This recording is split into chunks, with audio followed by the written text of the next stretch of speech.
Now, you might have heard the rumour that 5G technology, this is the new faster whizzo-bango phone connection thing, is causing or making COVID-19 worse. And a lot of people have picked up with this and they're asking the question, well, is that really the case? What is going on? One man to ask that is Matt Porter, our good buddy, the tech gadget man from Matt Porter Web Design. Matt, good morning to you. Thank you for joining us. Good morning.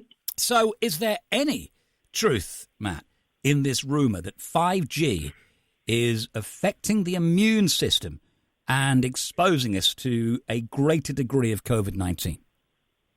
Absolutely none. Where's it come from? Where's it come from? Well, there has been a sustained a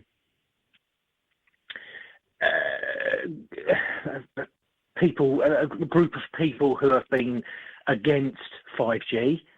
There's been like a consortium, if you like, of people got together to try and stop these towers being put up because they believe they may be causing harm, etc. Much the same as when towers were put up when the mobile networks were first built. So it's continued from there. There is always people out there that want to question things, and sometimes, if I was to be blunt, not intelligently, you know, where they decide that we didn't go to the moon or the Earth's flat and all of those other things. Reality tells us that all those things did happen, and in this case, there is nothing. In fact, all the mobile phone companies have all got together and kind of written a joint letter regarding it. Would you like me to read any of it out? Oh, yes, if there's an official response to this and you've got hold of that, great. There is. It's called Protecting Our Critical Infrastructure, and it says, to our customers, our networks provide essential connectivity to emergency services, the NHS. They enable families to check in on isolated or vulnerable loved ones, parents to teach their children from home, and millions to be informed and entertained as they stay at home. We are 100% focused on making sure the UK's mobile and broadband networks are resilient, ensuring your families and businesses can keep connected when you need it most. Sadly, we have experienced cases of vandals setting fire to mobile masts, disrupting critical infrastructure and spreading false information suggesting a connection between 5G and the COVID-19 pandemic. There is no scientific evidence of any link between 5G and coronavirus. Fact. This actually happened, didn't it? In this country, a group of individuals did set fire to a new 5G mast. Yes, and that's happened a number of times. And also it would appear that there are engineers that are being abused and shouted at and all of these kind of unnecessary things when we're in a national emergency in this country.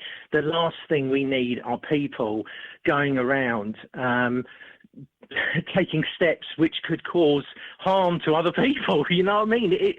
Irrespective of what they might believe, you know, we're being drummed into us to be led by the science, and the science tells us that there is no link between 5G and a virus. As you say, in my opinion, the mobile industry has been blighted by this for years, hasn't it? I mean, there was a time where we thought that mobile phones gave us brain cancer.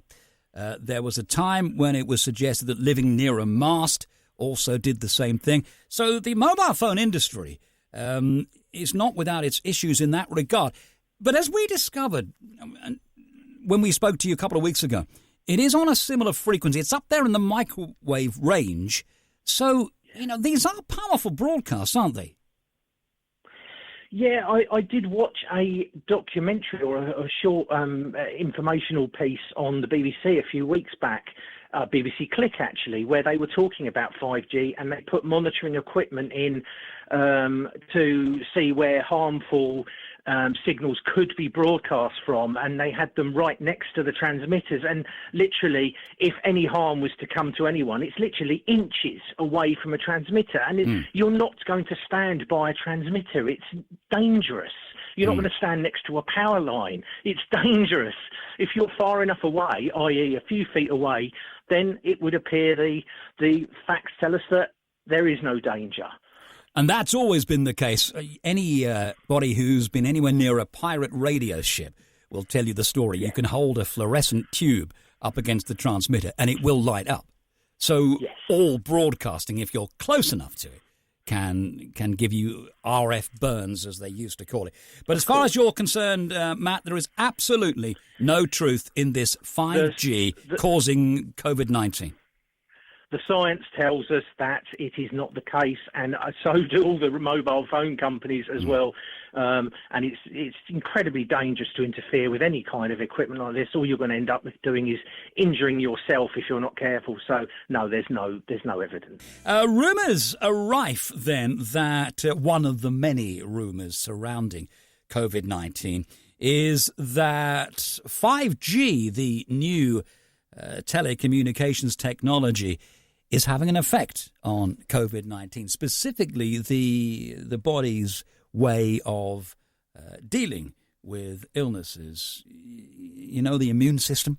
That's the rumour anyway, and we wanted to, put this to bed once and for all. Is it really a thing? Matt Porter seems very much against the fact that it could have anything to do with it, but I'm delighted to say that Dario Talmesio is principal analyst and practice leader at Omdia, the tech research division of Informa Tech, and joins us on the program.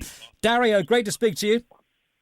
Great to speak to you. Hi, James. Hi, thank you for joining us. So can we, get to the bottom of this once and for all? Is 5G related in any way, shape or form to COVID-19?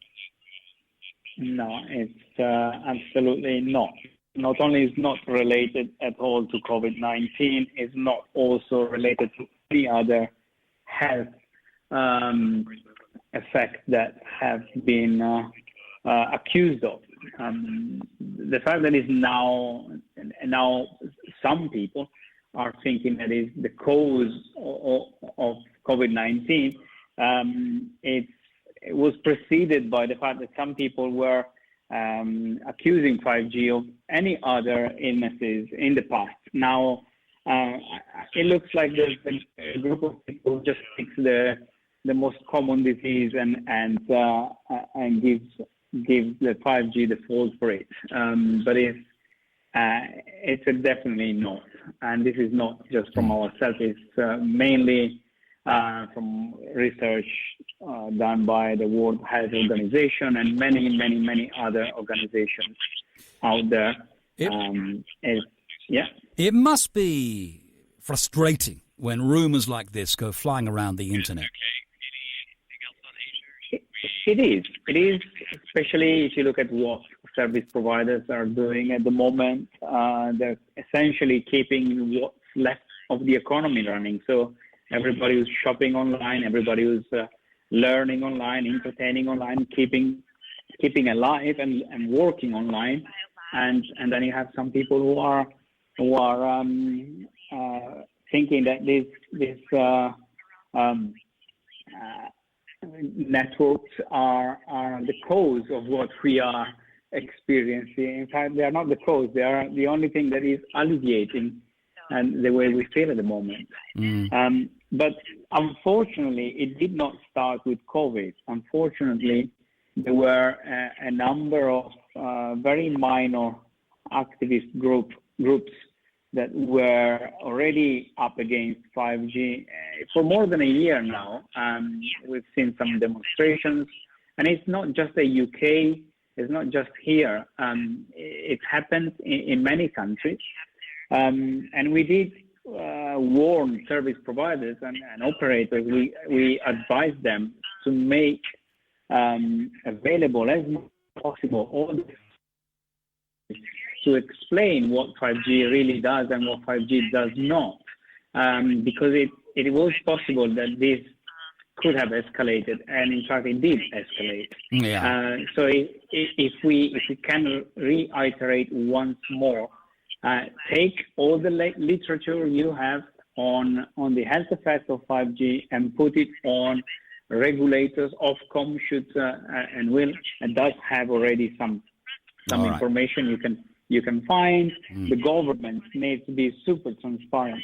Unfortunately, we live in a period of time where people mistrust expertise and are suspicious of any sort of of experts out there, but the reality is that 5G has nothing to do with COVID and has nothing to do with other diseases. Yeah. All right. Well, delighted to get that confirmation from you. Thank you very much for joining us. That is Dario Talmesia, Principal Analyst and Practice Leader at Omdia, the Tech Research Division of Informa Tech.